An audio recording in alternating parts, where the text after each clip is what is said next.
Everyone eventually develops cataracts, but there are a subset of patients that develop them faster. So who are those patients? Who is most vulnerable for developing cataracts?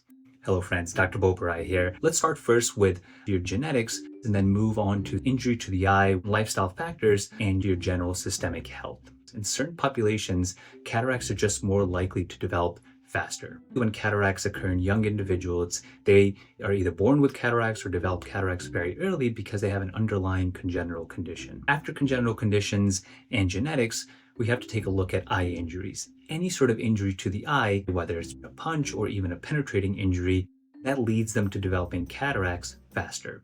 Now, there are certain conditions like iritis, uveitis, retinitis that lead to chronic inflammation inside the eye will cause the cataracts to progress faster. This can sometimes happen in certain patients where they have to stay on a steroid for a very long period of time to control the inflammation inside the eye. Taking care of your physical body health is the best way to take care of your eyes as well.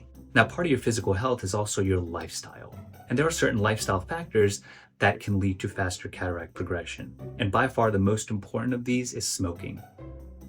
Smoking is a risk factor for almost every single ocular condition there is. On top of that, smoking in itself can lead to cataracts progressing at a much faster rate.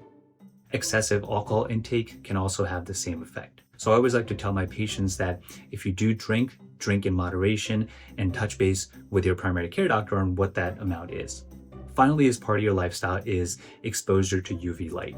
Now, part of living on this earth is that you will be exposed to UV light. However, excessive UV light exposure can injure the natural lens inside the eye, lead it to develop a cataract faster. And that's because your natural lens is composed of protein and water molecules. And UV light can sometimes disrupt that very intricate architecture, causing faster cataract progression. Now, in addition to all these risks, aging is one of the biggest risk factors. As I've mentioned before, everyone will eventually develop cataracts. However, cataracts develop differently in different people. If you have any of the risks that I've outlined, your cataracts may develop faster than the average person. I'm a cataract surgeon by training, and I love making content around eyes so that patients and people feel educated and empowered. Check out the next video here to pick up on the telltale signs of what cataract symptoms are so you can identify them in yourself and loved ones.